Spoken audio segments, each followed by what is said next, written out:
What's up? What's happening, Auburn fans? I'm your host, Blake Lane, and welcome into another episode of Auburn at the Voice of College Football. Today, we're here to talk a little bit about Hugh Freeze stepping up to the mic and updating us on the Auburn Tigers fall camp. There was a lot of good stuff in here. I was really pleased with Hugh, and like I've told y'all, from the get-go coming into this 2025 season, I've been really impressed with how Hugh has carried himself, and I feel like he has a different type of swagger to him this year, and I feel like he's a different type of confidence. And so I was really impressed with his honesty and how he's an open book, and he's going to let us know the truth, man. He's going to be straight up with us. So I think that's a good thing for this program and where we're headed and where we're trying to get as a program. So if you could, please like this video, share this video, and click that bell for notifications. And if you were interested in becoming a member, here we go with the 3 membership tiers: Tumors Corner, $2.99 a month, Cam Backers, $4.99 a month, and the Kick 6 Elite Package for $9.99 a month. And there are some things that we have cooking behind the scenes, and I think we're going to be having a lot of fun with those 3 tiers. And I just want to thank each and every one of you for growing this channel. And I think we're like 6 away from 600 subs, man. Let's make it happen before kickoff. So let's hop in here and let's talk a little bit about Hugh Freeze at the mic. Like I said, I was really impressed, and I think it started out great with how he talked about the energy at practice. So I want my coach to be open. I want him to be honest, and if we have a sluggish or a bad day, I want to hear about it. I want my coach to say, hey, look, that isn't up to par. That's not the standard that I expect. That is not what it's going to take to go out to Waco and win in week 1. That's not what it's going to take to go 5-3 in the SEC, or whatever you want to call, or whatever you want to predict. That's not what it's going to take to be in the conversation for the college football playoff. We have to be better. We have to be better. And he was straight up. He was open. He was honest about it. And he said, hey, it wasn't good. It wasn't good to me. I thought it was lazy. I didn't like it. There were some parts of practice, some periods and drills that we did where I was like, okay, yeah. But then some of it wasn't good. He said, I felt like it was a step back. Now, he highlighted that, some days they got to dodge rain and they got to go inside, and that was the first day that they had really stayed outside the whole time. Maybe that had something to do with it. But look, you're going to have bad days of practice. It's going to happen. There's no avoiding it. But I want to hear Hugh say that just like he did, instead of hearing a guy stand at the mic and say, yeah, we had a great week of practice. We had a great week of practice. We're totally prepared. I feel like we're going to show something. That's what I don't want to hear, because I know it's not the whole truth. And I feel like Hugh's being an open book with us and saying, hey, look, it just wasn't good. I don't think we're bad. I'm not saying that we're bad. And I guess that's why I'm kind of shocked that other programs, like other fan bases, didn't take it and run with it on X more than what they did. Is like, I felt like some people would be like, oh, look, there's Hugh Freeze not being confident about his team. There he goes, old Hugh Freeze, always talking. Got a lot to say. No, he was just saying, hey, look, I need to see better. I enjoyed it. I thought it was great. And then I want to skip ahead real quick. Another thing that I was really pleased with is his talk about the O-line. They asked him, what is it like knowing what you've got on the offensive line, and who are some guys that are showing out? And he goes through that, and he talks about, hey, we're looking for a group of guys that we can take on the road and travel with. And if somebody goes down, we can plug and play a guy and not lack confidence in doing so. Now, you got Mason Murphy transferring in. You got Xavier Chaplin transferring in. Your offensive line is set. You have 5 guys coming into this season that are set. Now, you got Tutal. You got Tutal, who was a 2-year starter. He's behind Mason Murphy. He can also move inside and play guard. And then you got Dylan Senda, who Hugh says, hey, look out for this guy. He's been in the program a couple of years. He has inserted himself as a solidified backup. This is a guy who, if one of these guys go down, we feel like we could put him in and we wouldn't flinch. He also talked about the development of Dillon Wade and him being able to focus on guard and not have to worry about sliding out to tackle and moving all around, maybe to center, moving all around the offensive line. He can solely focus on his position this year, and he feels like that's going to be a big thing for Dillon Wade. Now, I think it's huge that Auburn isn't trying to throw duct tape over something a week before the season, because if you remember last year, the Percy Lewis hype, a week before the season, it halted. And reports come out and they were like, hey, maybe Percy Lewis ain't the guy. Man, this isn't good. Might have to slide TJ over there. Trying to throw duct tape on it. This year, you're not doing that. You got guys. You got depth. DeAndre Carter, we haven't even really talked a whole lot about him. You got depth. You went out to California and got a dude. That's something we haven't seen a whole lot of in previous years. You're not throwing duct tape over that situation this year. I think that is a super, super positive for Auburn going into this fall camp. You can try to downplay it all you want. But I think it's a positive.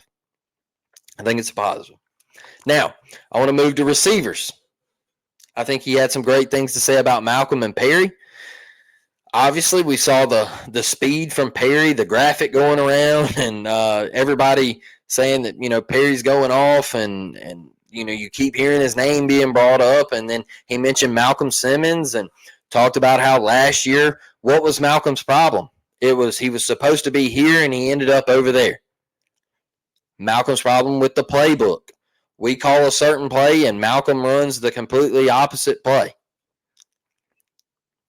It took time for these two cats to learn how to become college receivers. It took time for Perry Thompson to adapt from high school to college, being a late entry, not having a full spring last year, this being his first full spring, first full season, the year, coming in and being able to grow, being able to grasp a playbook, being able to be coached fully at his highest potential, sitting a year behind KLS and KLS teaching him and molding him. That's massive. Malcolm Simmons, learning how to run routes the right way, fixing the timing issues that you had with Peyton Thorne, making sure you got those down pat with Jackson Arnold, Ashton Daniels, and Deuce Knight. Making sure you look as crisp as possible. We saw the highlights last year. We saw the flashes. We saw the 400 yards of receiving. We expect more this year because now you've got a full year under your belt. You played as a freshman last year. You come back for another spring and a summer and a fall camp. This is year 2 for you. We expect you to be great. Electric. Cam, Eric Singleton. Hearing a lot about Horatio Fields, Malcolm Simmons, Perry Thompson. You're seeing Bryce Kane, Sam Turner, all of them pop up. Boy, what a time at Auburn. I never felt like we would have this luxury. I'm going to call it a luxury at receiver. Hell, I thought Ben Obamanu and Devin Aromashadu might be the best we got. You know what I mean? You look at this new age Auburn, and I guess I always said, I would never worry about receiver as long as Hugh Freeze was the head coach at Auburn. So I guess this is a plus, and you're seeing the positive vibes coming out of fall camp. So with that being said, rolling over here and talking about the quarterbacks. He talked about Jackson and the confidence thing. I think everybody's been so loud about this confidence thing. Jackson, his confidence. All right. Y'all, Jackson's a guy. One thing to me is he's already showed that he wants to be at Auburn by declining the Manning Passing Academy. All right. He's already showed that he's a leader. He went to SEC Media Days. This team believes in him. He's confident. He's shown that.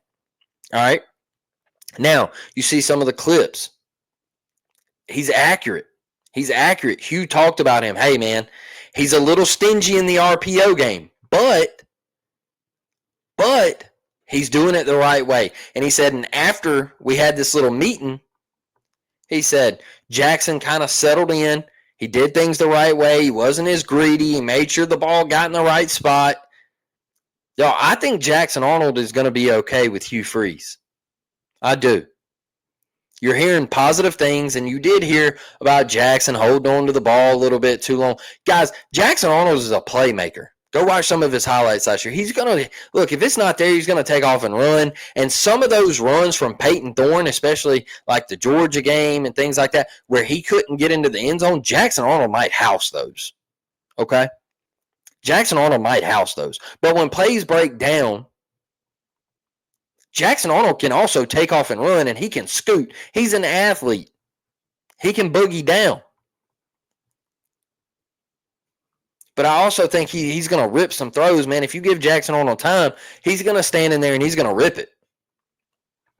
And I like what Hugh continues to say of him. I like what Hugh continues to say about Ashton Daniels. I like what Hugh continues to say about Deuce Knight.